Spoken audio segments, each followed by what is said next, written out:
Hello and welcome to Movies, Films, and Flicks. I am Mark Hoffmeyer, and joining me is a man who has finally figured out Case 23. It's Chris Kelly. Hey, everybody.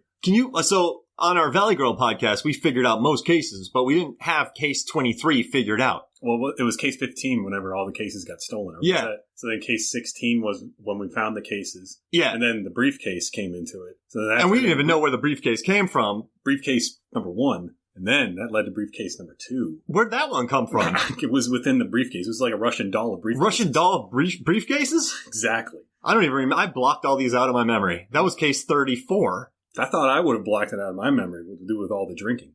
Case 34, you made a PowerPoint to show me the prior cases that I had forgotten. Exactly. And so it was like the case of, let's have Mark remember the other cases. That was Case 35. And then Case 36 brought us back to Case 39.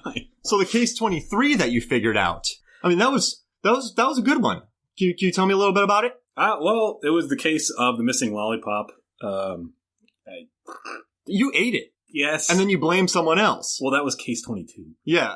Then I had to figure out how to discover the missing part, blame it on someone else, as we've all seen JFK. Yeah, I remember you had 8 rolling whiteboards with dry erase marker on front and back with your case. Kevin Bacon was there. I was given a very large budget for Case 22. So you ate a lollipop that was 35 cents. Or did you get it free from your barber?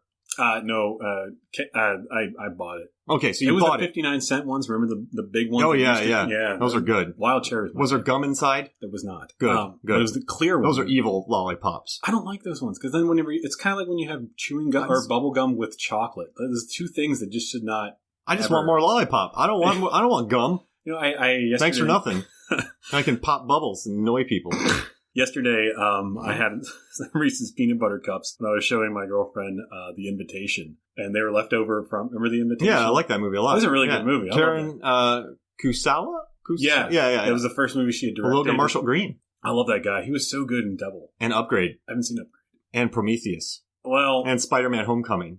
Spider-Man Homecoming was pretty good. I was just trying to name all his movies. Well, I was showing her that movie, and I love how that movie works out, is that it's like, the whole movie is that something weird is obviously happening, but everyone seems to be okay with it. And the way it's shot, and, my girlfriend brought up, what we were talking about afterwards is like, was it like, the thing that's going on that's making everybody off, but they're okay with it? Is it the directing style, or is it like, or is there actually something off? And it's like, well, yes, there is something off, but I love how Logan is like, he has that big scene. He's like, what the F is going on? Why is nobody paying attention to this? Where is your boyfriend? Yeah. I love that scene. It's so dynamite. If you haven't watched The Invitation, we definitely recommend it. Oh, absolutely. It's a great movie. Also, a follow-up to that would be The Gift. The Gift with Sam Raimi? Sam Raimi? Oh, that's the one with, that's the, he did another one with Kate Blanchett and Katie Holmes and Greg Kinnear and Keanu Reeves. The Gift is the one with Joel Edgerton, though, right? Yeah. Oh, okay. Jason Bateman. It was his first movie that he directed.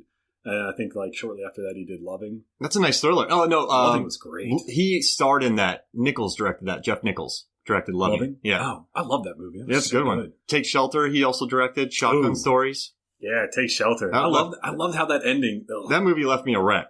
I tried to explain it to my wife one time and I almost broke out crying just explaining it. It's a great movie. The scene, I mean, it's like Michael Shannon was going like full Nicolas Cage in that movie. Almost. Remember the scene where he's just like, oh yeah, when he was yelling? Everybody, I love that movie. It's very, very well done. Watch Take Shelter, people.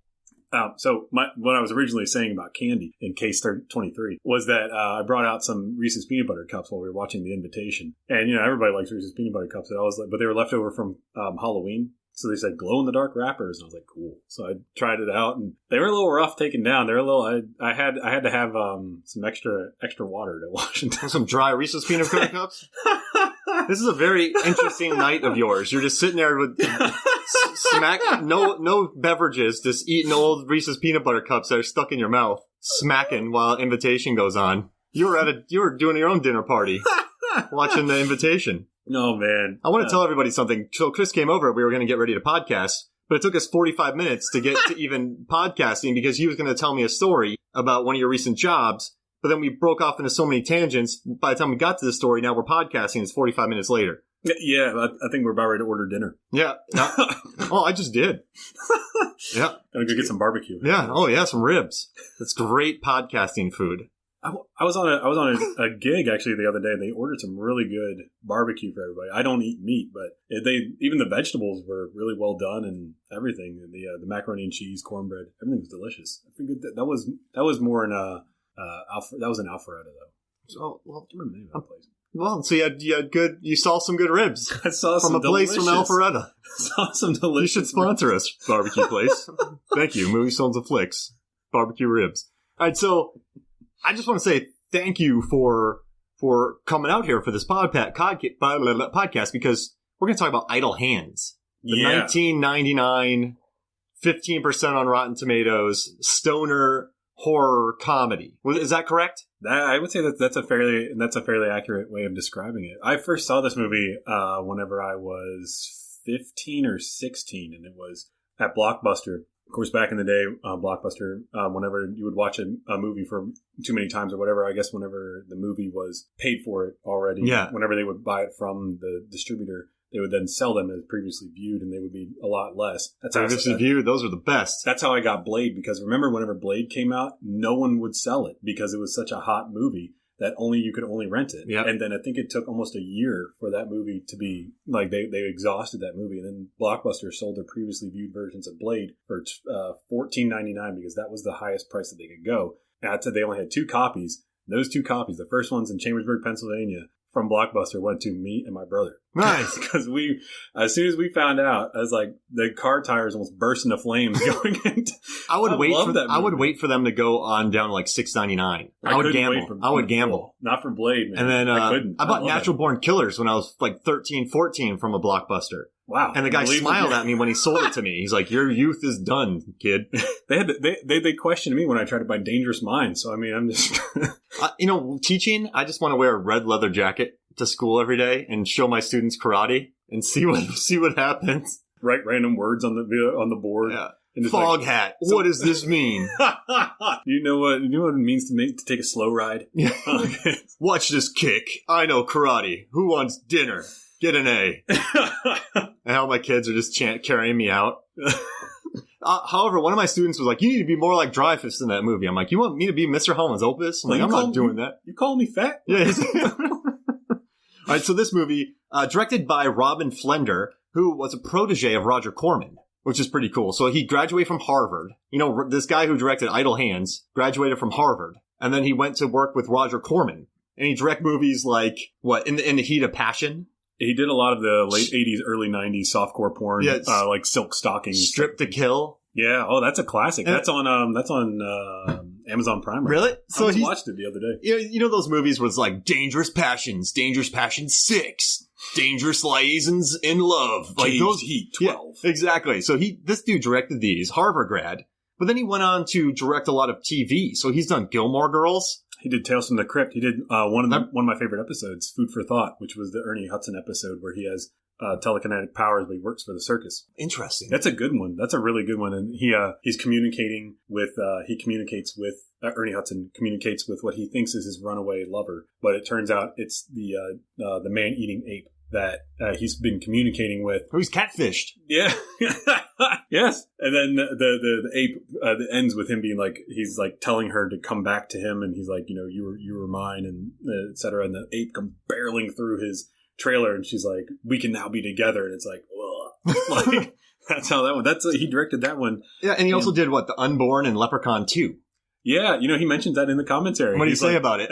He says, they make a joke about, I think it's like, I forget, but they're making a joke about St. Patrick's Day. And he's like, you guys are making all these jokes and don't even bring up Leprechaun 2? Hello, What I thought was interesting was he was 37 when he made Idle Hands. So he didn't really have much of a background, too, because, he had like a lot of teenage drama. Like I said, Leprechaun 2, he did Dawson's Creek, Party of Five. He's still working. He just did Suburgatory. He did, and he worked on a show that I briefly worked on, Finding Carter. Oh, wow. Yeah, I was like, maybe we actually crossed paths one day. So he's a working director. He did Scream, the TV show, too. Wow. So he stayed busy. He's definitely still going. His career was not wiped out after Idle Hands. It was not. He's still doing the newest movie he's doing is Eat Brains Love, which hasn't been released. It's kind of like Shaun of the Dead, where it's a romantic zombie comedy. Huh. So it hasn't come out yet, but that's the latest thing that he has going on. Do you ever watch that one, The Santa Clarita Diet? I love that. I have seen a few episodes of that. That was really good. Season 1 was good, but Season 2 gets really comfortable with everything, and it flows really well. And Season 3 is coming out soon. He kind of dropped some cool knowledge on you that you probably already know. Sure. So this movie, Greg Cannon, I don't know if you heard about him, but he's a 3-time Oscar winner that worked on this movie. So he does special makeup effects artist. This dude's worked on The Curious Case of Benjamin Button, Vice, with Christian Bale's makeup that's nominated this year. Ali, he was on Beautiful Mind. He did White Chicks, Master and Commander, Watchmen. He did Titanic, and he also did Mrs. Doubtfire. So he was a special makeup effects artist on this movie. So he did up probably Seth Green with the bottle. Also, a lot of Seth, not Seth Green, Devin Sawa when he cuts his arm off. I'll gladly tell you about that whenever you're done here. I can't wait. And then what Scott Edo works on this. He also was on Walking Dead, Die Hard, Predator, Expendables, Rambo, and Mystery Men. So this movie, effects-wise, has an A-list. It had a lot cast. Crew. But yeah, it had a lot of people behind it. I mean, a lot of those guys were Stan Winston's people too, which are like the top of the charts now. Yeah, exactly. And so, I mean, they all knew exactly what they were doing. A lot of the other crew were like that as well. The visual effects supervisor was Peter Coran, which they mentioned multiple times in the commentary. He started off doing Star Wars Episode 4. Wow. Yeah. That, I mean, he obviously wasn't a supervisor on that, but he did work in visual effects on that. He did all the other Star Wars movies. He did the original Piranha, The Howling, The Thing, RoboCop, and one of my... He did The Thing? Mm-hmm. That's bona fides right there. Is that not? Yeah. And he had all that going into this. Wow. So it's like, wow. Like, I mean, just one of those movies alone, you can just say, well, what does he know about making horror films? Have you seen The Howling? Yeah. Like, have you seen The Thing? Like, yeah, but what if we wanted to do like a sci-fi version of this? Okay, well, he did RoboCop. Yeah, like, exactly. All right. Well, he worked with Verhoeven. Verhoeven murders people. And one of my personal favorite cheesy 80s horror films, Brain Damage, which if you haven't seen, that they were playing that at the Plaza, I think, in a couple of weeks. I'm going to go see that, but yeah, that's another one of those like visual effects and special effects heavy movies. Oh, for sure. With the little worm creature, I can't remember its name right now. Latches onto him, latches onto Brian. Chuck Finley. Or his character, the things is like, hey man, how's it going? It's like, what the heck is this thing? But he worked on all those movies, and he's the one who did the special effects with the arm when he cuts his arm off, because that looks like he doesn't have an arm. So my first thoughts were, whenever I saw this, was that they probably green typed his arm, and then that was it. They didn't do that. He actually, I don't know if you can describe it. Basically, puts his knuckle into his armpit, and then he would have a cast wrapped around his arm so that it looked like he was going like this. So he could actually move his arm and look legit. Oh. And then to clean it up, because this is 1999. Well, this was shot in 98, 99. Yeah. So this was still very new material that they're dealing with. It became more popularized when they did Lord of the Rings. But they would shoot a clean plate of the shot, and then they could clean it up a little bit. Yeah. And they would also but he really was like, he had his arm basically in a rig for most of that movie. They could keep it going for about 20 minutes before his arm fell like numb. Died. Yeah. That's exactly how they did those scenes. And you learned that in the commentary? Yeah. I heard it's a really good commentary. It's a dynamite. It's not as good as Robert Rodriguez's, but it's definitely really good. It's very interesting. And I was looking up the writers from this, and it's Terry Hughes and Ron Milbauer, and they both got going The 100. And they worked on a lot of sci-fi shows like Supernatural CW, but Eureka. They got these Power Rangers and Handmaid's Tale and Power Rangers. So these guys. True, yeah. So you have behind the scenes Greg Cannon, Scott Edo, and the other guy you mentioned. Then the writers who are still working today, and then Robin Flender. He never really broke out too big in films, but he's still working. It's all dependent on what you're trying to achieve. But if you're still working and still making money in the business, I mean, I think that's great. Yeah, and he does documentaries as well. That's kind of like his thing. So he went back to that, the director Robin. But it's kind of interesting. You see everybody in this movie, a lot of talent on it. But how do you feel about this movie, Idle Hands? Because I hadn't watched it since the first time I watched it. Same here. The last time I saw it was on VHS with a static up version. For me personally, I still kind of liked it, but I didn't like the way the women were portrayed. Oh, very badly. I'm not saying this just to be like, hey, No, yeah, it was bad. But it was definitely like all the women were like, oh, I don't know. Yeah. And it's like, I really didn't like how the scene where he like grabs her butt and then she's like into it, and it just like, this is kind of their first time like meeting, even though they grew up across the street from each other. Yeah. I was really weirded out by that. When you're 17 and watching it, you probably don't think about that stuff. You're like, oh, that's funny. Yeah, that's the dopest thing ever. But now I'm a 36-year-old married man. I'm like, get your hands off of her. That's my thoughts. They try to make it up where she's like, oh, they won't like some bloody boy in my room. Like, they try to give her some motivation. Have you seen that when her parents are coming home and he's in the room?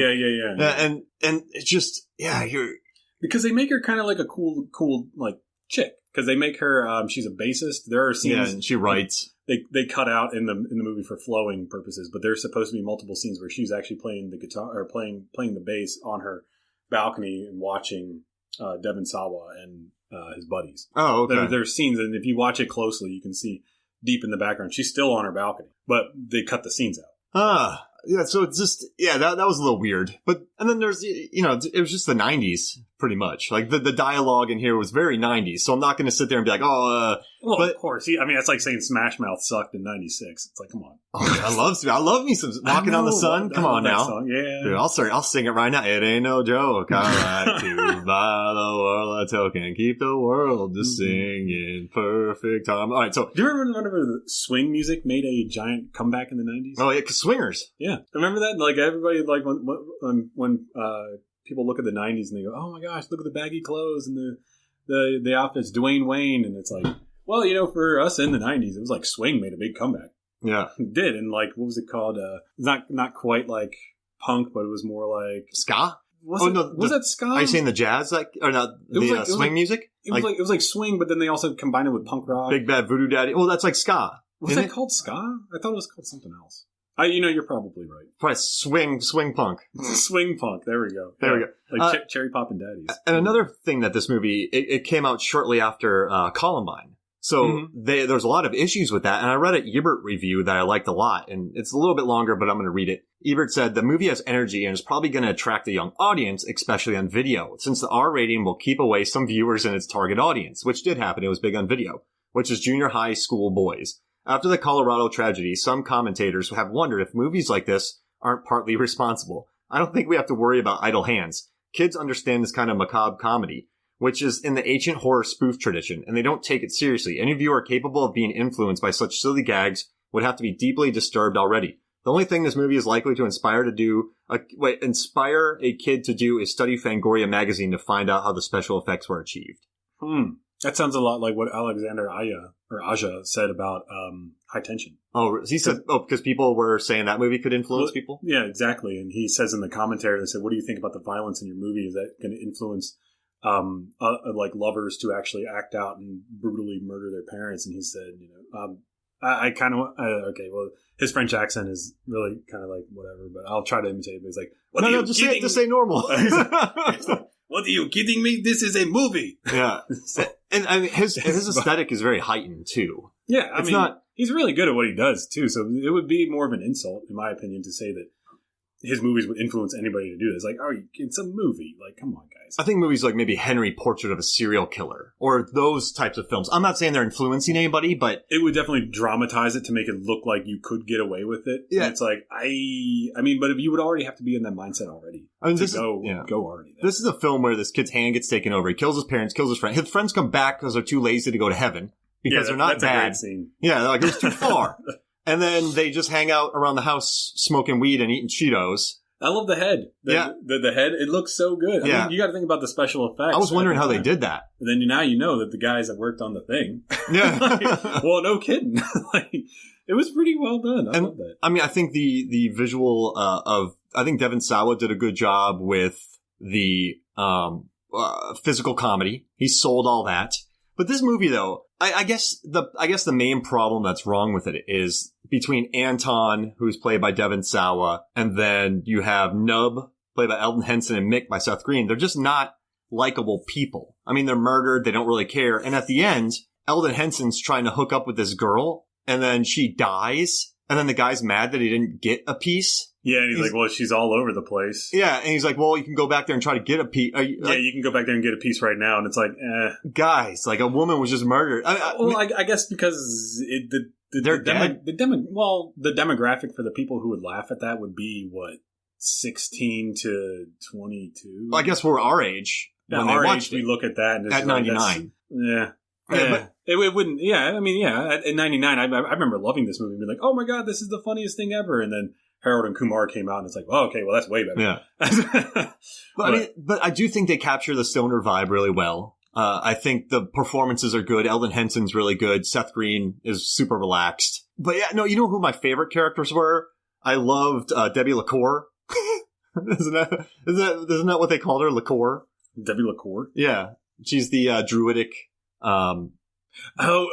Yeah, Vivica Fox. Yeah, Vivica she's Fox. Great. Oh, man. And then I liked dynamite. Randy, who's in Event Horizon. You know, the Event Horizon. He's a really good actor. Yeah, Jack Noseworthy. And what I like them the best because she's just this badass hunter with a knife who wants to kill this thing. And Randy is just some really scuzzbucket guy who has a big truck and a license plate. Really into Satan. Yeah, and the license plate says big truck. Like, that's what it says. That's a good. There's a couple good visual gags in this movie. There's a couple of great like one-liners too, like quick one. Like whenever after the two twins are dead and they go to Jungle Burger or whatever, or Safari Burger was where they worked at. They're crying over and everything. And the truck pulls up to order some burgers, and Devon Sawa is trying to talk to him. He's like, "Tell me everything you know about the devil." He's like, "Is that on the menu?" Yeah, really? And I do like that scene where he's like, I got into a fight with my cat. And Jessica Alba's like, you look like you got your ass kicked. And he's like, I did okay. Like, those are the bits I like. That's a funny line. Or like, there's also like whenever they're microwaving the hand, and then the two stoner buddies come over to cook burritos. They open up the door to open the burrito, and the hand goes flying out. And they're just like, huh. They throw the burritos back in. Devon Sawa comes back and is like, no, don't. And he's like, well, all they had was bean and cheese. It's all right, bro. I'll get you another one. Those guys they're useless, the two of them. Gosh, yeah. They're as useless as you get. And they knew the hand left, but they stayed around to eat burritos. I just love that scene because the hand goes flying out the window and they're just like, huh. All right. But what I thought was interesting was those burritos were called Baffa's Burritos, which was the name of the cinematographer. Oh, really? I instantly recognized that packaging because those are the burritos that we used to buy whenever I was when I was a kid. And I was like, oh my gosh, I know that packaging. Like I haven't seen those since the 90s, but I recognized that immediately. And they were I looked it up just because it drove me nuts because I had to figure it out. It was Tina's Burritos. Hey. I just slapped a yellow sticker on it saying Baffa. That's funny. But the interesting thing about Christopher Baffa, who was the cinematographer, he built the crane that they used in the beginning of the movie for that crane shot. Yeah, so it looks great. Oh, it's a beautiful shot. Yeah. But the director said he asked him, because I think at that point he really didn't have a whole heck of a lot under his belt. Director, cinematographer. The cinematographer. Sorry. He asked him, let's see what you have, and he brings out the crane, and he's just like, he says, well, you know how to use this? He's like, I built it. Like, okay, so I guess this guy actually knows what he's doing. So he kept, he talks about that. That's jokingly the reason why he hired him was because he's like, you built this crane. So, dude had a crane. I'm hired. That's his money. This guy's, he's really good. But he went on later on to, he shot Next Friday, Running with Scissors, and seasons 3 through 6 of Nip Tuck. Oh, geez. Yeah, right. So he worked. He worked a lot, and he's still working to this day. Wow. So he built it. For what it is, it looks good, the opening shot. Yeah, it's very much like Halloween. So it starts out almost, but I guess in Halloween they didn't really have money for a crane. With Fred Ward, which is crazy. Yeah. There's a lot of cameos. There's a Twister reunion in this movie. There's a bunch of people, like two of the tornado chasers from Twister in this. There's some, there's some weird random cameos from pretty big actors. Offspring. In here. Yeah, Offspring. Gets his scalp ripped off. I love that. I love how Offspring just all of a sudden just like, whoop, there it is. And then he talks about when they pulled off that and how it looked there in the movie. They did the commentary very shortly after the movie came out on DVD, which would have been like 2001. Yeah. So like it looks so real, and I'm watching it, I'm like, that still looks kind of real. I mean, practical effects, right? I mean, that's what does it. I also love the scene where the hand sharpens its... Yeah, just sticks its fingers into the pencil sharpener. Pencil sharpener. I mean, there's some good bits. Yeah, in it. yeah. And I think they do a good job with the hand. Remember when the hand it says "dumb move, Anton"? Like the hand spells that out. Yeah, yeah. So the hand is mad at Anton, and it takes time to spell it out. Like he's annoyed at him. It's like Venom. When Venom and Tom Hardy split, they're annoyed at each other. I still haven't seen Venom. Oh, that's fun. No, that's always, everyone keeps telling me to watch it. I'm like, I haven't gotten around. I mean, it's Tom Hardy. I really like it. A lot of people are like, it's not a good movie, but it's fun. But I think it's well written. I think it's a fun movie. I mean, to be fair, I haven't really watched too many comic book movies. I literally just watched Iron Man the other day. Oh, geez Louise. First time, yeah, I know. That was a deep confession. So, one quick question. After this movie came out, did you smoke oregano? Did you go home and did you and your brother sit there, put some oregano in something and try to smoke it? No. Did you put weed in a asthma inhaler? I did not. I didn't even have asthma, so I would have been a pretty good giveaway. I thought what was funny was that the oregano thing, there was a guy that I went to junior high school with, so it would have been 9th grade, so it would have been around this time that this movie came out. He actually tried to sell oregano as weed. Jeez Louise. Yeah. Did people smoke it? I don't know, because I just you only sell it once. Well, yeah, right. You can't. This is not like a return value. Yeah. I just thought it was funny because like he tried to sell it to people, and it was just like, because like I'm used to, like my mom was always cooking growing up, so like I've always been surrounded by spices, and I'm like, you got some bay leaves, like, yeah, you got some time in there. Looks like right. Looks like we're gonna make a killer soup base. Yeah. Like, hey, did you buy weed? No, I brought a soup base. Put a little extra salt. My broth is going to be delicious. Put some ribs in there. Put some Arrested Development, put a little ribs. You got broth. Yeah, baby. I love that scene. Carl Weathers talking about broth. So, yeah, I mean, I always thought that oregano scene was pretty funny. And this movie, it's kind of weird because I like Duke the dog, too. I love Duke. Oh, gosh, yeah. Duke's a nice guy. But also, when he realizes Hand is evil, right? He kills his parents. He knows he kills his parents. He kills Nub and Seth Green. And then he and making P-Nub. P-Nub. You know where they got their names from? What? Because they never explained it in the movie, but it was an in-joke that Eddie Murphy on a Saturday Night Live skit. Buckwheat. He was playing Buckwheat, and he was singing Looking for Love in all the wrong places. And he would sing it as Wookin' Panub in all the wrong places. So they were like, oh, Peanut Panub. So that's where they got the idea for their names. I mean, to go along with it, I mean, this movie also had some great producers that Andrew Licht. I can't remember. I don't know how to say his last name. But this guy had power behind him. The Corman. A lot of people come from Corman, right? Yeah, they did. Cameron. The License to Drive was the movie. Little Monsters, Waterworld, and then The Cable Guy. Oh. And then this. Same producers. They went from two of the 90s biggest, buzziest, Waterworld and Cable Guy, kind of flops, right? Movies that were good, but was Cable Guy a flop? It didn't make as much money as his other movies. People were expecting Ace Ventura, but they got a weirdo. Was originally supposed to be Chris Farley. Oh, Chris Farley? And then they just took that karaoke scene in Cable Guy. That's a squirrely ass moment right there. And at the end, whenever they're on the satellite dish, and he's like, "It's just like the ending from Goldeneye, isn't it?" He says that? Yeah. Oh, I don't remember that. The movie came. It was like right after Goldeneye came out, so it was like it looked a lot like the ending of Goldeneye. And also one of the other producers, Jeffrey Sudson, he started out as a grip doing 70s B horror films. Whoa. So I mean, a lot of these movies these guys have histories of making movies similar to this. He also he produced The Wraith, Fright Night Part 2, Brain Scan, which I would love to do a podcast on that movie. Brain Scan? Brain Scan. That movie takes place in around my hometown. Very nice. In Pennsylvania, because when he says his phone number, when he's giving his phone number to the calling machine, he says 717, which is there we go. He doesn't say 555, 555, he does 555. Right? 1, 2, 3, 4. Yeah. It's 1, 2, 3, 4 Fake Street. Now, all right. So, any other more producer news? Well, after they did this, after Jeffrey Sudson did this, he then did Confessions of a Dangerous Mind. Yeah, I love that movie. That's such Clooney a great directed movie. film. Rockwell crushing it. And Breakdown. I like Breakdown. Kurt Russell classic. Everybody you sent me a message saying I should do Breakdown for the 200th episode.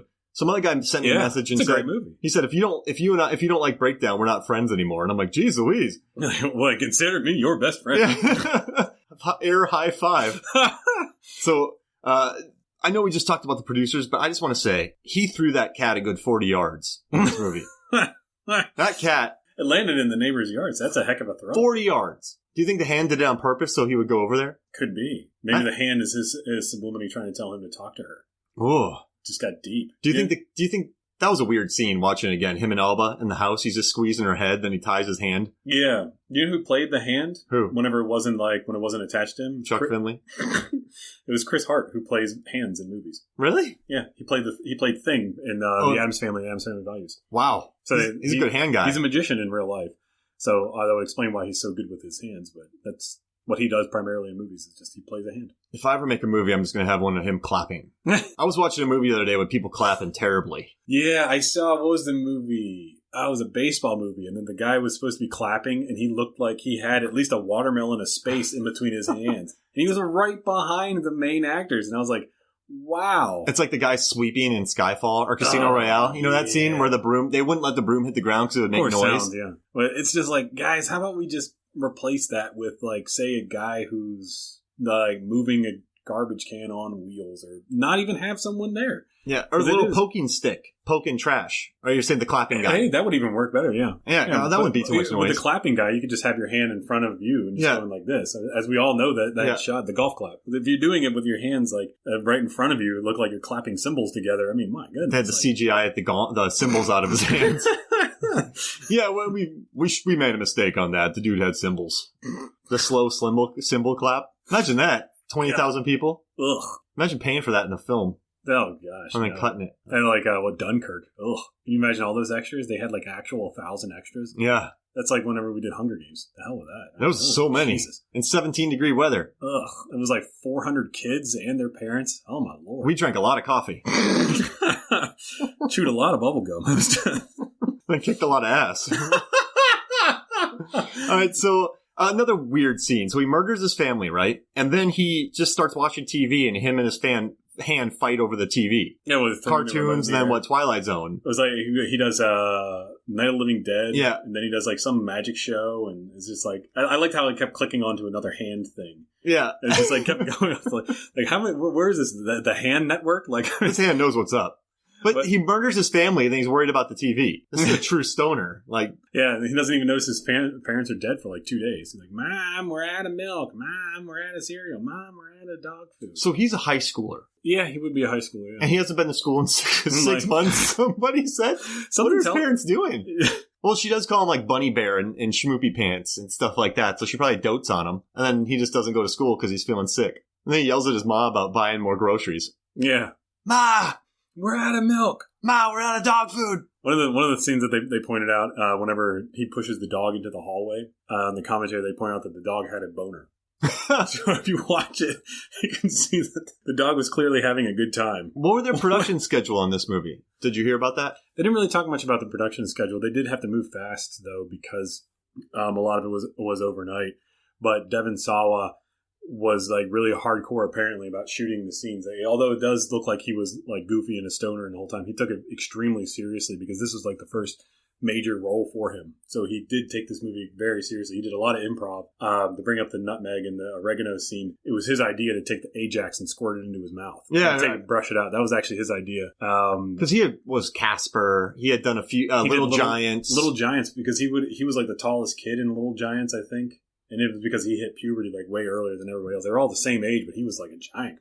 He grew on set, 17 feet. Yeah. But I mean, everybody else that was involved, like Seth Green, this was before Seth Green was a thing. I mean, he hadn't done anything other than Can't Hardly Wait. On Austin Powers. He had a small. They played the son in that, but it was like he wasn't like who he was now. He wasn't Adult Swim. There was no Family Guy was a thing. Because that came out in 97, but it wasn't like, it had been canceled at this point. Really? It's been around that long? Wasn't it 97 when that came out? I've never watched it. It'd been around for a long time. No, wait, I'm getting that confused with South Park. Kramer versus Kramer. Melrose Place. 90210, The Return. Oh gosh, I'm looking forward to that when they're bringing back more 90s TV shows. Well, they're bringing back was the show with James Brolin that he did 3 seasons of. What was it called? It was like in 1978 or something. Really? Yeah, they're gonna bring that back, and it's like, why would you bring that back? Apparently, all the actors who were playing middle-aged people are still alive. So the thought was, well, just bring them back. And where are they now? Well, they would be retired and probably a lot of them would be in Florida right now. Ooh, soaking up imagine the sun. massive crossover you could have. Everyone just in Florida chilling. No, I don't think I'd watch that. Okay. All right, well, hey, let's take a quick break, and when we come back, we'll talk more Idle Hands. Welcome back to Movies, Films, and Flicks. It is now 6:33 Druid time. What do you think, Chris Kelly? I think it's time to get some burritos and pizza. That's Ooh. right. Ooh, what about a pizza with a burrito crust? Oh, my goodness. So, like, beans in the crust? Yes. Jeez Louise. They're bringing back the pretzel crust. Did you see that? That's too much. I couldn't do it. I saw that pizza. I couldn't do it. I asked the lady whenever I went on a hike about a week ago, and I was like, I'm going to stop and get a pizza. And she was like, oh, we have a pizza crust, or we have a pretzel crust now on our pizza. And I was like, how is it? She's like, well, we use a nacho cheese sauce for the sauce base. And I was like, ugh. You were eating that while hiking? No, afterwards. Oh, okay. I couldn't do it. I had visions of you carrying a large pizza walking through the woods, just snacking, chatting with fellow hikers, just smacking. Chatting, smacking, and pizza. Throwing crust to deer. Feeding the fish and the turtles with pizza crust. I'm like, come on, guys, it's okay. Cramping halfway through. It's the gluten. It's not like a brick. When's Pizza Hut going to go gluten-free? Why did I choose this? Speaking of Pizza Hut and Devon Sawa, I got the Casper toys from Pizza Hut. I did too. When I was younger. The glow-in-the-dark ones. I remember those. Do you remember whenever they did Land Before Time? The little puppets? No. Little hand puppets? Maybe. Oh, we had them all. You had them all? We did. Remember Pizza Hut with the Dennis Rodman commercial? So it's David Robinson and Dennis Rodman when they both played for the Spurs. Oh, yeah. And there's that commercial where Dennis Rodman's on top of a basketball hoop. He's on a motorcycle. He's doing all these crazy things. Then David Robinson eats the pizza backwards. And Dennis Rodman's like, you're crazy, man. You're crazy. That's when they were doing the stuffed crust. Yeah. I was never a fan of the stuffed crust. I was all about the stuffed crust. What? Why? I don't know. Stuffed crust. I was like 8. You eat anything when you're 8. That's a good point. I thought it was just too much. It's not ham. It's like whenever you had remember some places started doing like mini cheeseburgers along the outside of the pizza. What? You don't remember this? No. What? Wow. Is this a Philly thing? You gotta learn how to live. Is this a Philly thing? No. Pennsylvania thing? Were they doing Philadelphia cheesesteak pizzas with Philadelphia cheesesteaks around? Yeah, I gotta tell you, I'm not too impressed. Yeah. I've had better. I've had better. Yeah. Oh, seriously, yeah. My cousin Vino, he does better. He put an entire pastrami sandwich on the end of it. Hey, Hank, I won the lottery the other day, $70 million. Yeah, well, my cousin Vito just won 20 at the tracks. Yeah, well, you know what? I got a free oil change. Wait, what? What? Yeah, you know how they do deep dish pizza? We do incredibly deep dish pizza. We do slim plates. So we take a bowl and we just fill it with cheese and put some bread on top. It's a bowl pizza. Yeah, it's really heavy on the cheese, but light on crust, healthy. Ask Vito. Yeah. Talk to Olive Garden about it. All right, so you have a lot of behind the scenes information about this movie, and I want to know more. So tell me. Open up the floodgates, Chris. Well, one of the things I thought was interesting was how the movie looks, which is it could be taken as either Japanese horror or Italian horror, and the director talks about it a lot in the commentary. Giallo?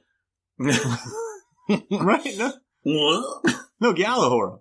Is that what it's called? Yeah. Oh, Argento. Yeah. Oh, whoops. Where's my bird? You had me thinking I was crazy there. I'm wait a second. It sounded like you were like trying to... I thought you were trying to... You were like coughing. I thought you maybe have had one too many pastrami sandwiches. No, never. It is 6:33 in Druid time right now. So. Yeah, but I've had 6 Druid of those sandwiches, and they're tiny. They're little. I love that scene at the end where they're like, oh, well, it's like 10 o'clock. We got plenty of time. She's like, no, Druid time. We got 15 minutes. And like, what? Like scrambling around. Turned into like a Benny Hill skit. And she's going to murder Devon Sawa, and that one guy's like, all right, kitty cat, this is a little much. Like, yeah.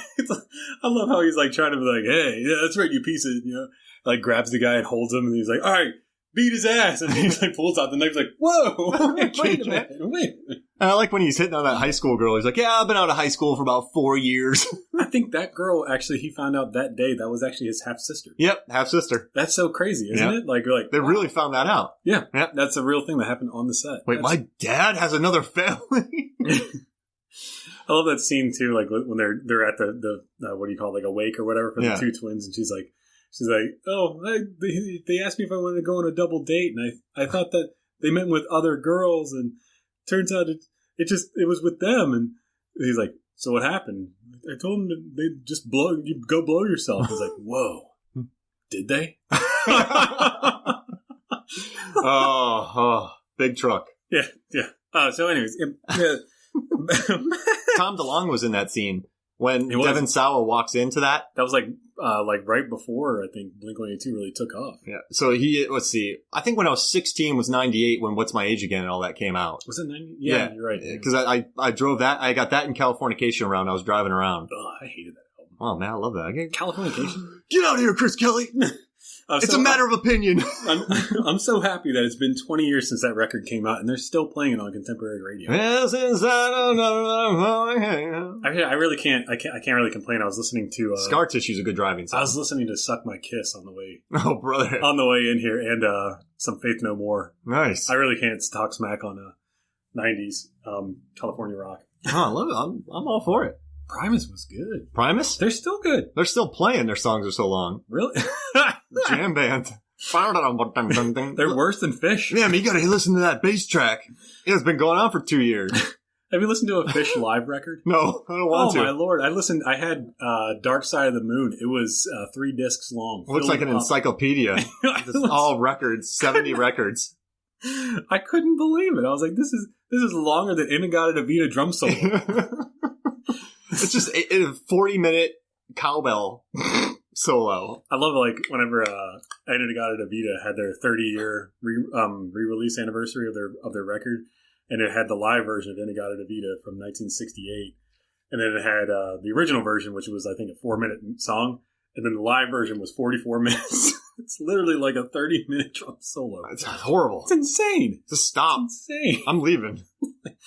As soon as the drum solo goes past 47 seconds, I'm out. You can't tell me everything you need to tell me in 47 seconds. I'm out of here. I'm watching my clock. Yeah. Oh, it's almost there. It's the 46, and he's like, "Doop, see ya." Perfect. Oh, wow, yeah. He's hired. Yeah. Man, that was a sweet... You know the story he told in those 40 seconds? Just hanging around too long. Told me about how he was supposed to be the original producer of the movie Platoon. Yeah. Lost a bet with Oliver Stone. It was So I put 8 hours on my parking meter. The concert went 30. My car got towed. Can you believe it? I remember the last concert I went to was with my old roommate, and he didn't want to pay for parking. And this was out there by Screen Gem Studios. Oh yeah. So he had to find free parking. So we had to park almost like over a mile away to park. And I was like, could we just park there? I'll pay the $10. Like, whoa. That $10 we put forward, like buying a couple of beers. Are you driving? Yes. That was just like the funniest thing to me. I was Slow down there, kitty cat. I gotta go kill Devon Sawa now. Wow, this is the worst concert I've ever been to. Yeah.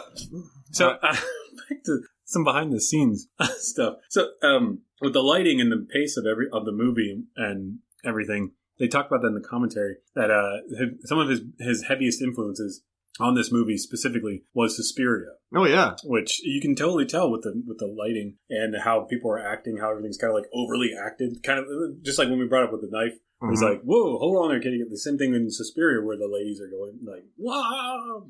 So this one had more green than red. I think there's a pretty good mix, but there was definitely a lot more green and very oddly put green lighting too. Like whenever he also used this, which is I'm going to talk about this in a little bit, but when Seth Green and Eldon are sorry, I don't remember his last name, but when they're coming, Eldon Henson or Pina. So they're coming out of the dirt. He specifically wanted to use the movie "Children Shouldn't Play with Dead Things," which is one of my personal favorite zombie films from the early 70s. And when he said that, I was like, I immediately thought that when I was watching this, now it's been like almost 20 years since I last saw it. But I immediately thought that, like, oh my gosh, that's Children Shouldn't Play with Dead Things. And he said that was his biggest influence, was the way that the zombies came out of the earth in that movie. Jeez Louise. Because if you haven't seen it, I'll talk about that in a little bit, but that's a dynamite movie. Deep cuts. It's a good one. Cannibal Ferox, which I don't know why, but I didn't like that one that much as Cannibal Holocaust. Cannibal Holocaust, the follow-up to that was Cannibal Ferox, which wasn't that great of a movie. It was more... That was 80, right? Or was that 70? No, that was 81 or 82, because Cannibal Holocaust was 80. 80. Yeah. And I think this one, 81 or 82. Was Got it. It wasn't that great of a movie. I showed my students the trailer for Cannibal Holocaust. Check this out, kids. They're third graders. Well, I saw Cannibal Holocaust in the theater, actually, for Halloween 3 or 4 years ago. There was only 4 people in the audience, myself and 3 other people. It was great, though. Was it 4 dudes? I think there was 1 woman. Oh, okay. And no one was there with another person. Because that's not a movie you would ever take your girlfriend or your wife to. It's like, hey. Yeah. Hey, you want to go see Cannibal Holocaust with me? No. No, but I mean, I'll stay home and not live my life. Yeah. I'd rather not watch a movie that like that, but I'd go see it by myself. I did. And when it ended, I stood up and started clapping because I love that movie. With cymbals? Did someone critique your clapping? Yeah, the one other guy walked over and he was like, "Sir, I'm sorry, but that was the worst clapping." Looks like you were holding a watermelon. Yeah. Why do you have so much popcorn? Were you Gallagher? Who's this guy? Gallagher. That's a deep cut. Yeah. So yeah, when I saw that in the theater. That was great. I love going to see the older movies in the theater. So these were his motivations. There were more too, but those were the heavily ones of the way the movie looked, specifically with the lighting techniques, camera angles, and with the zombies coming out of the ground was children shouldn't play with dead things. Wow. It makes absolute sense, especially with Suspiria. The lighting choices and the camera angles. There's only like a few, I think, camera angles where they kind of push in and zoom, but there's not that many as much as they did in Suspiria, which if you haven't seen Suspiria, strongly recommend stopping doing whatever you're doing right now and going to see that. Pull over on the side of the road, rent it, watch it, and then watch the remake, which is 2.5 hours long. I haven't seen the remake. I have.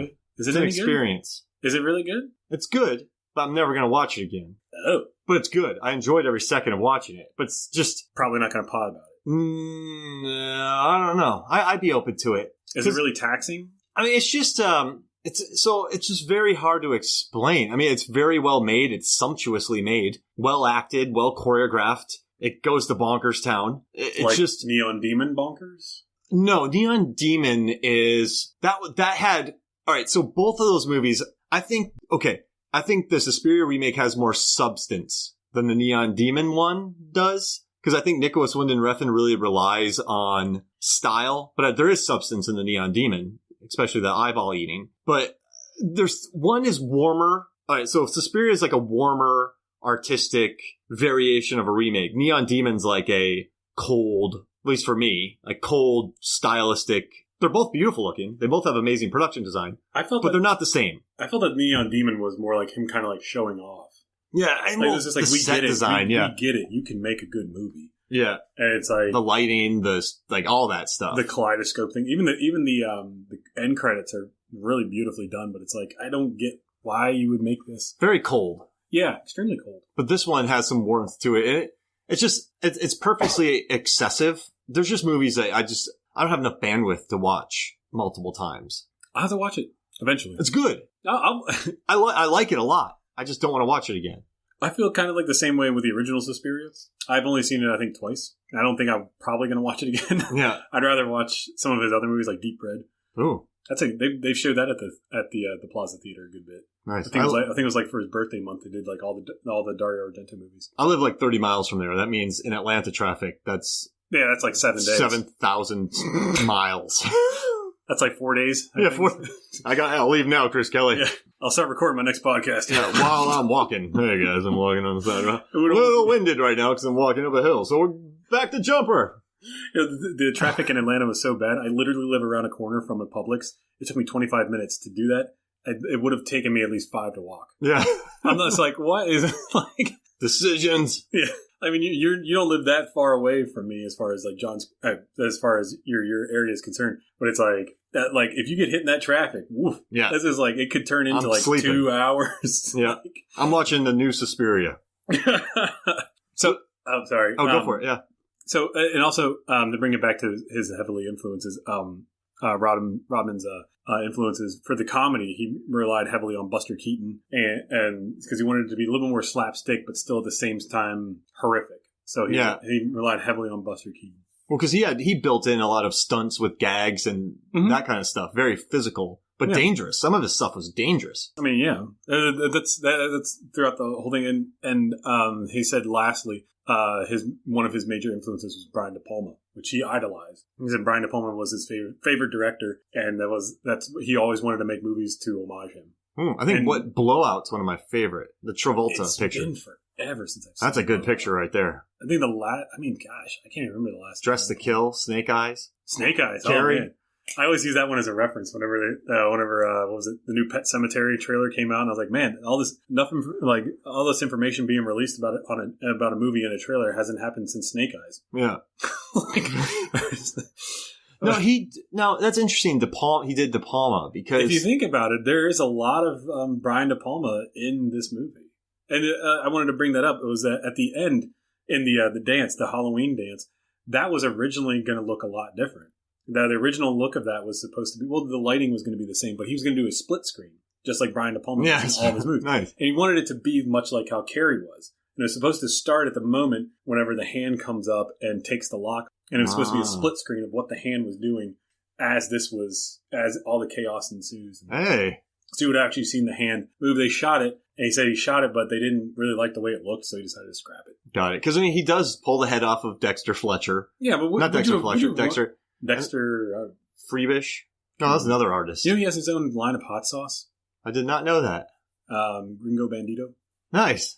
Yeah. He goes on some of my favorite podcasts and promotes it all the time. Jeez Louise. He's really big into it. Is it a good brand? Is it everywhere? I haven't ordered it. You get it at your local Whole Foods for too expensive? Can you get it at Kroger? So. Yeah. If it doesn't have sriracha in the title, I don't know what you're talking about.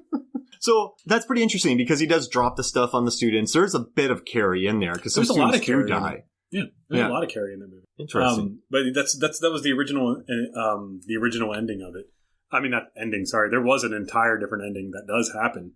But during the scene with the dance, that was originally supposed to happen. So they don't smoke the bong that they made together and then save the world. Was that not in the ending? That was also part of the ending. But whenever she throws the dagger, Vivica Fox throws the dagger and it hits the hand, then goes to Seth Green and goes, yeah, and then he's like, "What? That's it? Just a?" It's like, I mean, I'm happy everybody's okay and everything, but I wanted a little more. So if you watch the DVD, he's like, it stops there, and then the director comes on, and he's like, funny you should say that, Seth Green, because we shot a completely different ending, which you're about to watch right now. And they show it, and it actually was a very in-depth different ending. What happened? It opens up the gates of hell. Oh. So the best way I can put it was that the walls start closing in. Yeah, you remember VHS, the one where they're all the Halloween night one where they're all in the house chanting and sacrificing the girl, and then they run away. The arms start coming out of the wall. I don't remember that. That's the ending of the last story on VHS, but that happens in this movie, and it turns into this all out brawl. It's very violent. They get on the diving board in the gym. They're about to shove, the hand's about to shove Jessica Alba off. It's really intense. Wow. It was like a good 20 minutes. Really? Yeah. They cut it out? Yeah, they cut it out because it just didn't fit. Yes. I didn't watch the commentary on that, so I can't. It's a 90-minute stoner movie. That didn't fit, right? Yeah, right. Yeah. It's just, it's kind of like what we were talking about with the guest. It's like they had a whole nother 25 minutes, and it's like, well, the movie's already this long. Yeah. Does anybody actually? What's his backstory? Yeah, exactly. I mean, it is a pretty interesting plan. He's going to kill people, then take an innocent soul back to hell with him. The hand. Yeah. And so he was going to take her back to hell. And how they defeat it? Well, it's just saying. You know what? I really can't remember. I can't remember if the hand just falls off. Also, I honestly can't remember, but it does. They do keep some parts of the original ending in the one that we do see. Whereas Seth Green and Eldon are wearing football outfits. That explains that they actually went off and got this gear, and then they were like, "Oh, let's take it on now." So then they just show up at the end of the one that we see, and it's like, "Oh, well, how did that happen?" Yeah, it's like no one really seems to care because they're more interested in the bong, which was, according to the commentary, an actual functioning bong. I like the welding bit. I welded this shit. Yeah, it's Mighty Joe Bong. Yeah. Are you smoking when you should save me? You were smoking with your stoner buddies? Oh my God. But he said that that was an actual functioning bong. Hey. He said that they really had that as a real functioning And they definitely smoked it. They didn't say what they did smoke. But he said oregano. Yeah, exactly. Oregano with nutmeg. But it was a tri-part thing that they could each individually smoke out of. And he said the coolest thing that he thought about it was you don't see it until very quickly at the end, it has a seatbelt on it. So you can strap it to yourself. That's awesome. That's good production design right there. That's good propping. That's a great propping. And it was really fully functional. Now, I do want to say a couple things. We're going to get our PG-13 rating here. I love when the guy, when they call Anton an evil hosting fuckstick. You evil hosting? That's funny. And then I like the part at the end when P-Nub and Seth Green write, "I'm coming for you" on Devin Sawa's bed, and he's in a body cast. And then he yells, "Time to guardian me." Like, that's a good line. "Time to guardian me," because there's guardian angels. Oh, I thought it was a good bit. Yeah, it's lines like that I like the most. Yeah, there's a lot of great throughout the whole movie. Yeah. I mean, I love that line where what's his name? With the truck. Big truck pulls up and he's just like, big truck. And he just says, he orders all these burgers and he's like, "Tell me everything you know about Satan." It's like, what? Randy. There we go. I liked Randy. That's such a great little line. I love that. And then, at the end, where, Vivica Fox, after she kills the hand, she's like, "All right, time for the ritualistic sex." Yeah. You coming with me? I am, Kid Kat. And he also had a barbed wire tattoo. That was super 90s. Oh my God. So many of my friends from high school had those. Mm-hmm. Oh thank God I never did that. Hey, if you do have them, that's totally fine, guys. And we're not hating on barbed wire tattoos like Chris Kelly is here. Movies, Films, and Flicks does not agree with Chris Kelly's viewpoints on barbed wire tattoos. I was just making an observation. Notice that. Chris Kelly, it's on your head. Send him a tweet. So about barbed wire tattoos. No. You're going to double down now, aren't you? But you turned off the mic, right? Yeah. I just so many great one-liners throughout the whole thing. Like Fred Willard, man, that's such a great surprise to see. Fred Ward. Fred Ward. Fred, yeah. No, never mind. Where's my brain? Fred Willard. There's a Fred Willard. Fred Ward was the guy from Remo Willis, wasn't it? Wait, what? I'm thinking Fred Williamson from Fred Flintstone. Fred Glynn? No, Fred Ward. Fred Glynn, the guy that played in the Munsters. Freddy Got Fingered. Freddy Krueger. Freddy Mac and Cheese. Freddie Finley. To bring back Nightmare on Elm Street, I saw that they played that in the theater. Nice. I just showed my students the rotating set and how they built that. Whoa. And my students were like, "They did that?" I'm like, "Yeah, I just showed you a video." Oh, yeah. No, so, I mean, this movie, I don't know, any other cool behind-the-scenes stuff you got for me? Of course, yeah. Yeah, let's hear it. The scene that takes place in the gym at the end, the Halloween dance, that if you look closely, because they mention this throughout the entire commentary, that there is a harem girl that is in literally every shot. Really? She's like right front and center, and then she's over to the left, she's over to the right. In the scene of everybody running out, she's the first one running out. And the director points this out, and so did Seth Green. He was like, "I don't know what her name was." He's like, "If I did know her name, I would like to say it right now." He's like, "But you totally made editing this scene a nightmare because you're literally in every shot." So if you watch it, you'll see the same girl in every shot. Oh, yeah. I didn't even notice it until he pointed this out, and I was like, "Oh my God, she is literally in every shot." And it's like, Seth Green's making fun of her, like, he's saying like, "Oh, I'm going to be in this movie. Watch this." And it's like, well, yeah, she's in it. Like the whole dang thing. Extras fight for these scenes sometimes. And boy, howdy did she ever. Because she's literally in all the shots. So it's just... Remember that movie you and I don't want to say the name, but you and I were on a movie. I think you might have still been standing in. But there's a scene where all these people had to run. They had to rush something. And the camera's there. They were all trying to run to get in front of the camera. And they were knocking each other down and tripping on each other. And so he had to get to the point where like the announcement was, "Stop hurting each other. I understand you wouldn't get on camera, but don't physically hurt somebody to get in front of them to be seen on screen. Like you're being paid."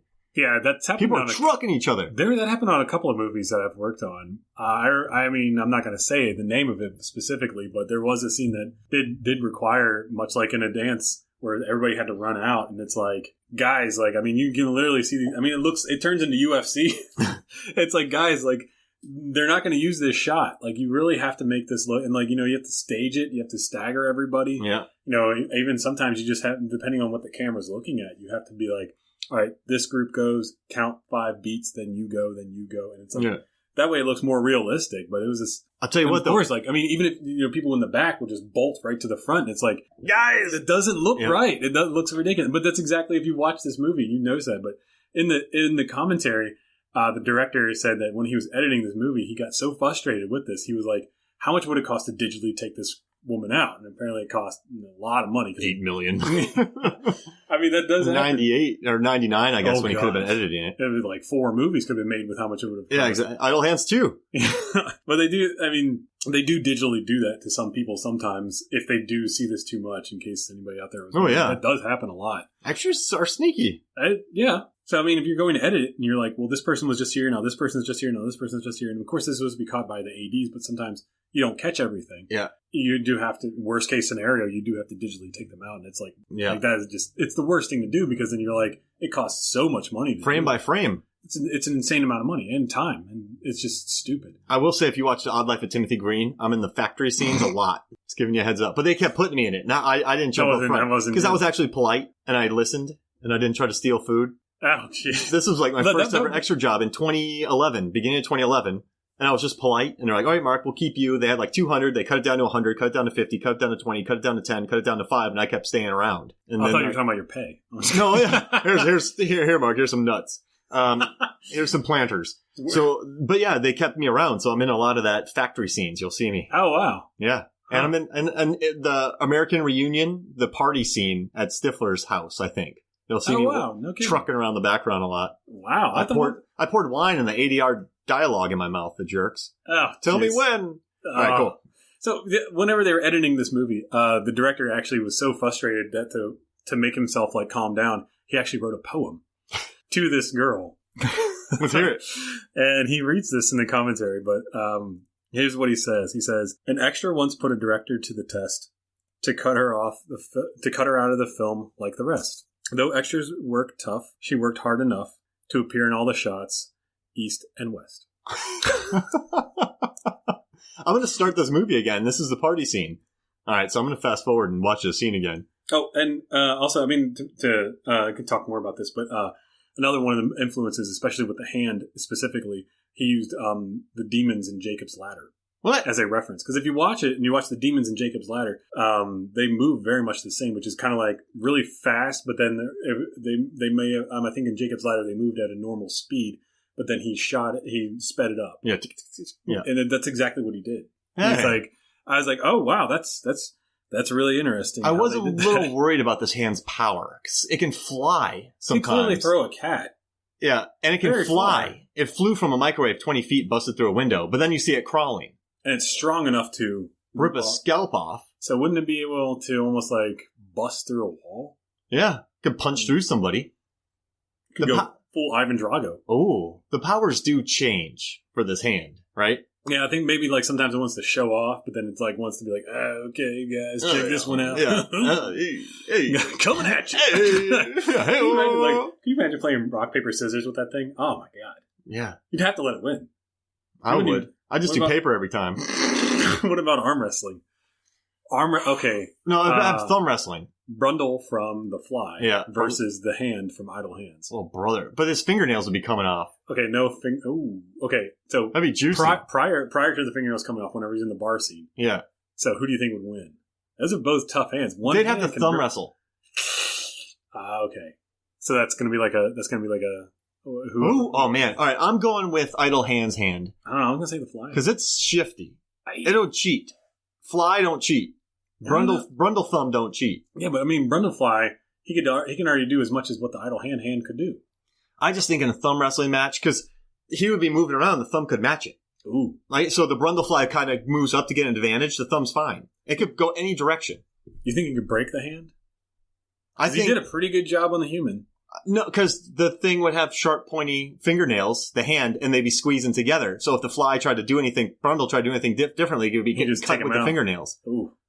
Okay. So when it squeezed too tight, he'd be like, ugh!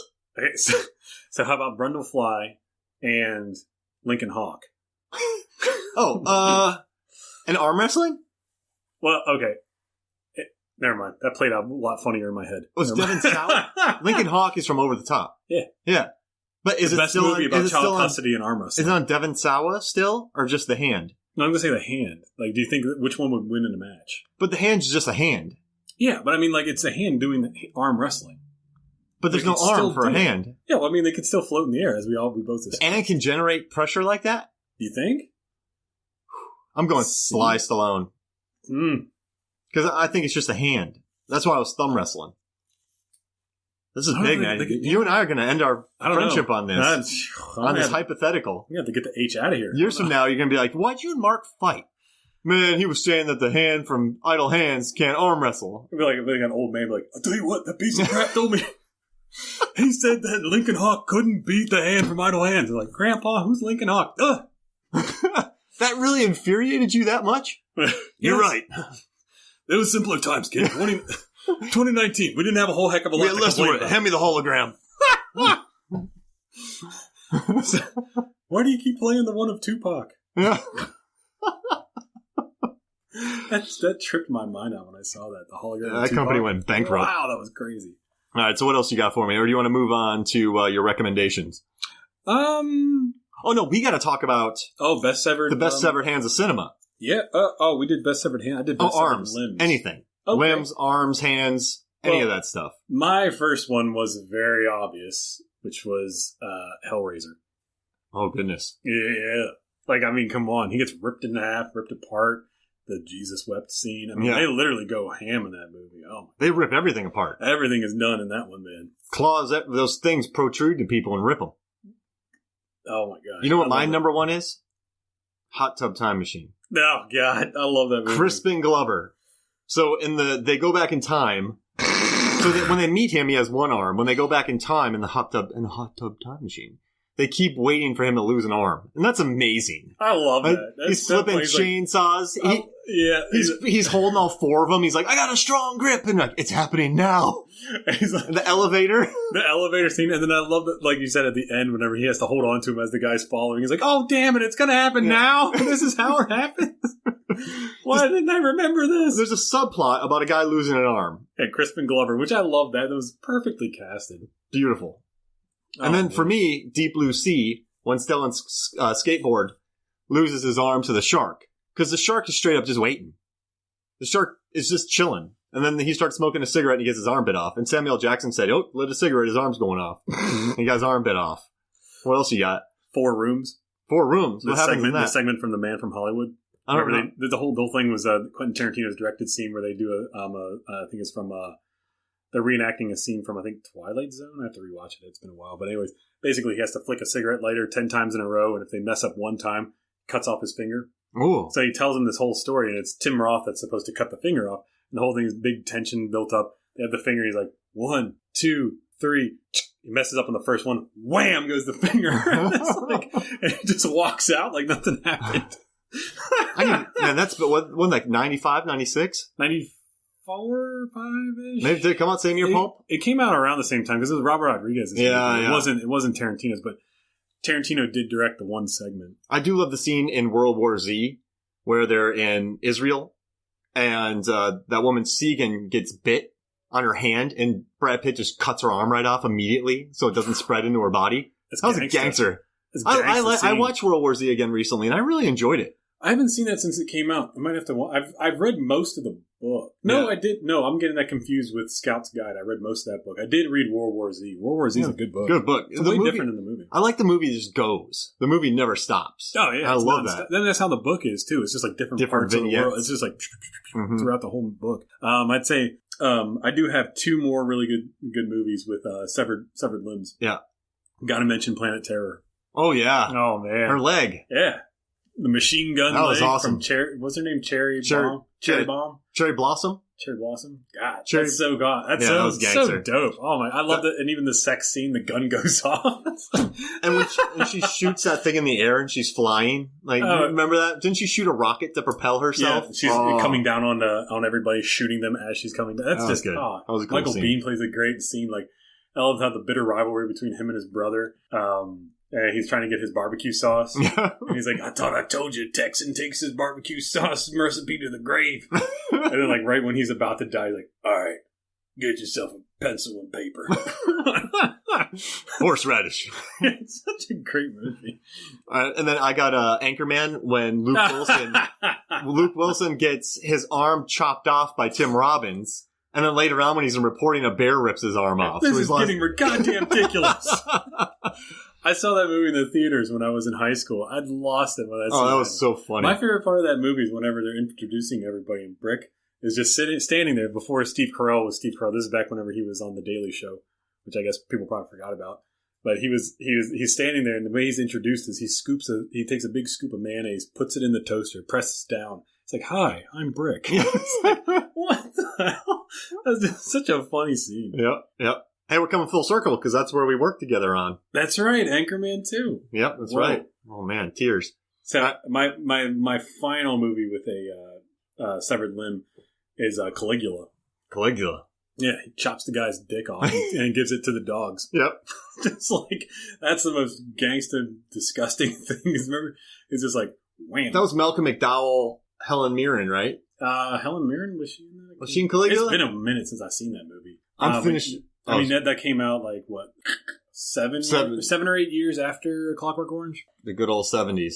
Yeah, it was something like 79, 80, yeah. I think, when Caligula came out. That's when filmmaking was nuts. Oh, yeah. Everything was fueled by cocaine, alcohol. I mean, quite literally. You can tell it in the filmmaking. Like, Adam Carolla talked about that on his podcast. He's like, if you watch these movies from the decade, you can kind of see what was, like, really heavily. Because, like, in the 60s, you could see movies kind of, like, spaced out after a while, somewhat in the 70s, because everybody was smoking weed. And then 70s alcohol was really big, so then it was cocaine. So it's like things kind of went really bonkers halfway. And then in the 80s, it's like things just went absolutely nuts because it's like everybody was just doing everything. More! And look at Bloodsport. Oh, goodness. So for me, I'm going to finish it up with the Black Knight from Monty Python because he loses all 4 limbs. Oh, yeah. And also, Commando has a great arm chop. Commando has amazing everything. When I was growing up as a little boy in Austria, boys had to dress like boys and girls had to dress like girls. He's dead tired. It's like, what? Like, oh my god. Hey, Benedict, let off some steam. You know how I said I'd kill you last? I lied.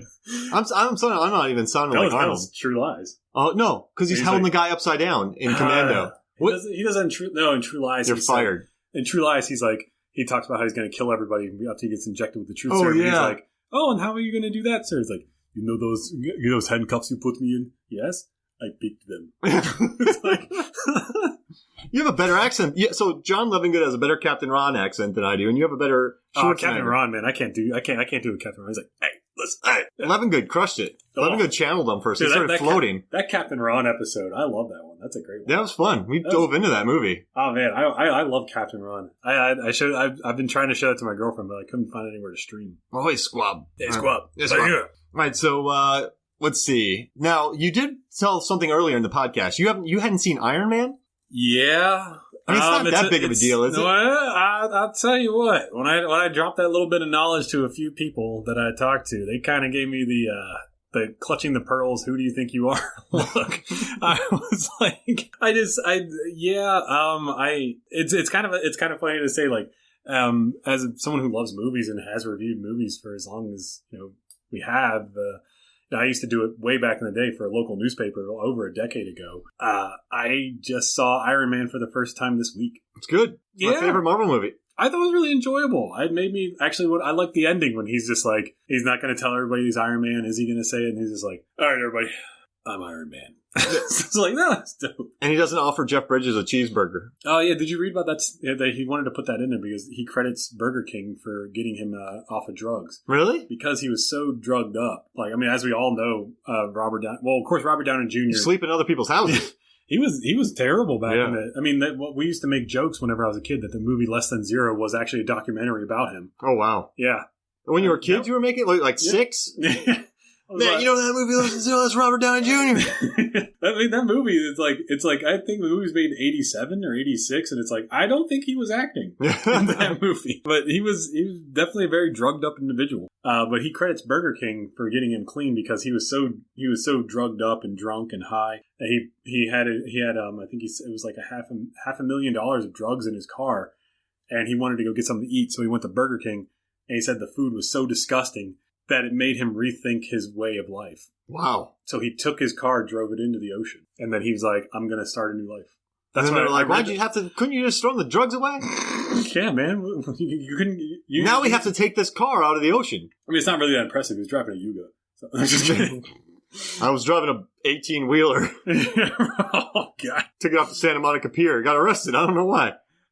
I just thought that's pretty interesting that like you had food that was so disgusting while you were messed up that you're like, I really got to rethink my way of life.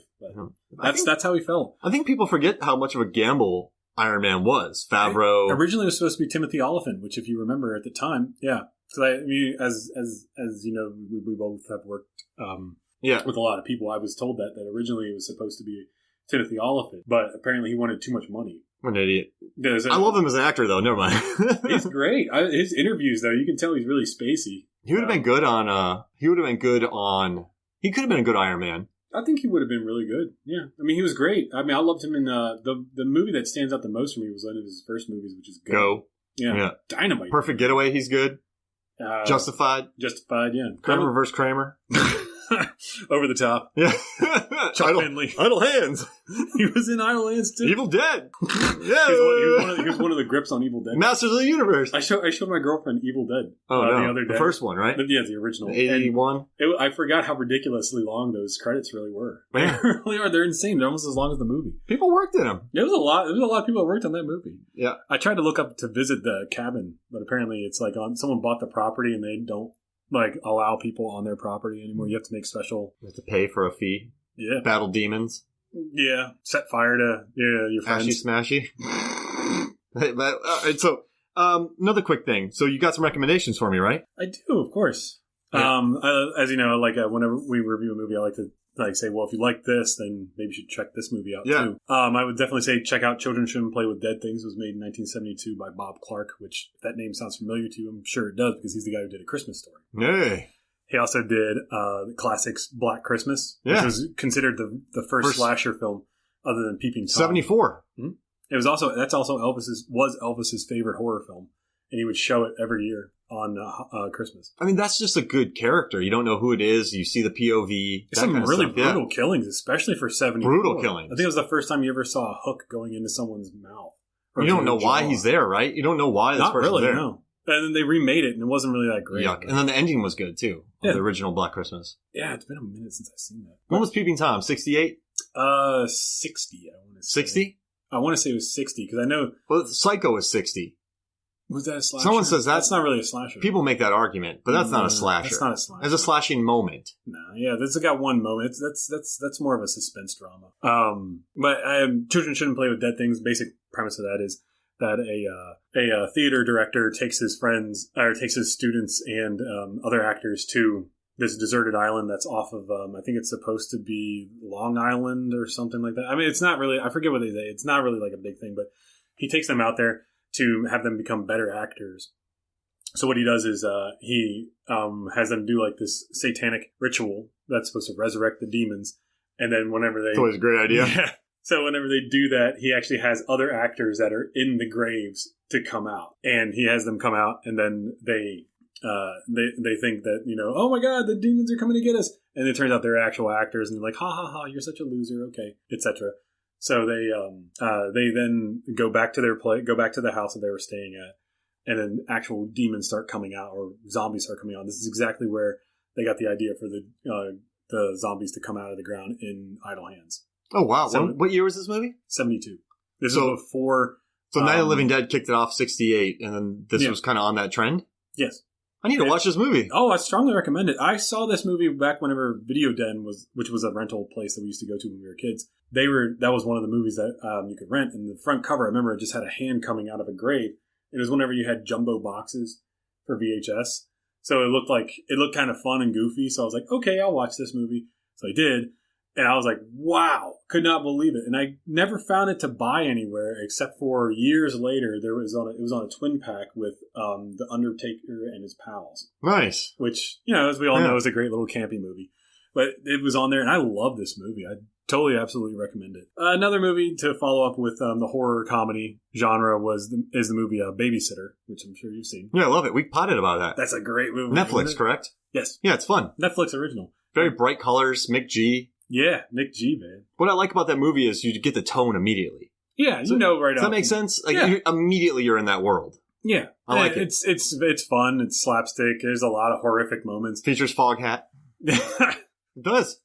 I just want to make love to you, and they're dancing. Oh my gosh, yeah.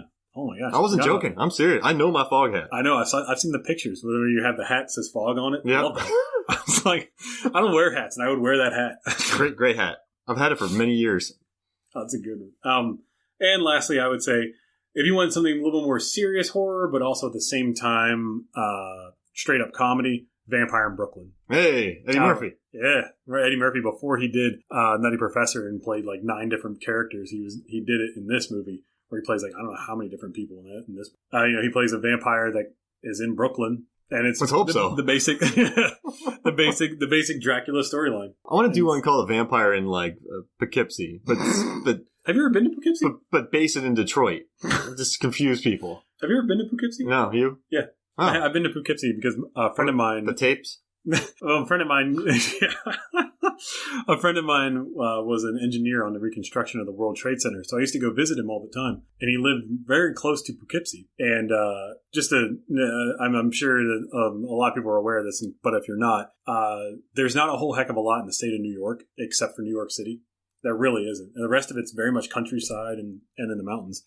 And he lived in the mountains, obviously, but he would have to take a train into New York City, which is a lot. So he was the closest place I could find to get a cup of coffee in the area that he lived in was in Poughkeepsie, which was like 20 minutes away. And I was like, ugh. But anyways, I drove out there, and I was really impressed with how like kind of country the whole place was. It's very nice and relaxed, very much like your area. It's very like suburban, very nice, very clean. It's just a great little area. So that's why whenever the Poughkeepsie tapes came out, people were like, "Oh my gosh, this murder happened." That's the reason why it's supposed to be so horrific, because it's like, what? And also, the funny thing is that Snooki from Jersey Shore is from Poughkeepsie. So I was like, is she aware that she's from there? Because they don't really look. Well, Jersey changes you. Yeah.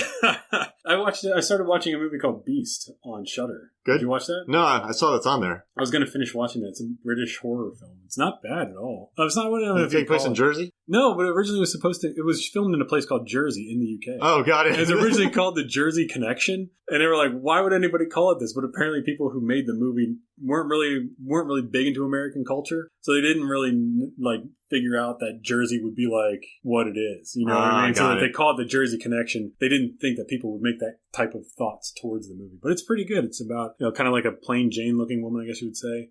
She meets a stranger that's coming in through the area. He's very like dark. He's kind of handsome. He's very mysterious. She falls in love with him. He falls in love with her.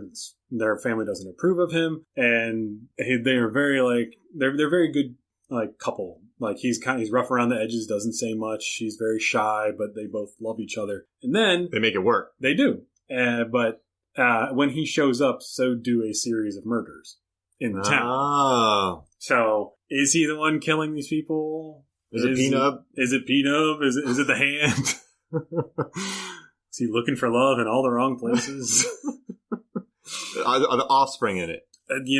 I think he was too busy making his hot sauce. I'm going to have to order that. All right, so, hey, this was fun, man. And we're going to do The Faculty next, right? Absolutely. I can't wait for that one. Yeah. Life-changing. Oh, gosh. I love that movie. I saw that. You know what? I'll have to save it for the pod next time. Yeah, save it for the pod. All right, cool. So this was a lot of fun. So for me, Mark Hoffmeyer, and for Chris Mad Dog Kelly, this is Movie Films and Flicks. We'll see you next week. See you guys.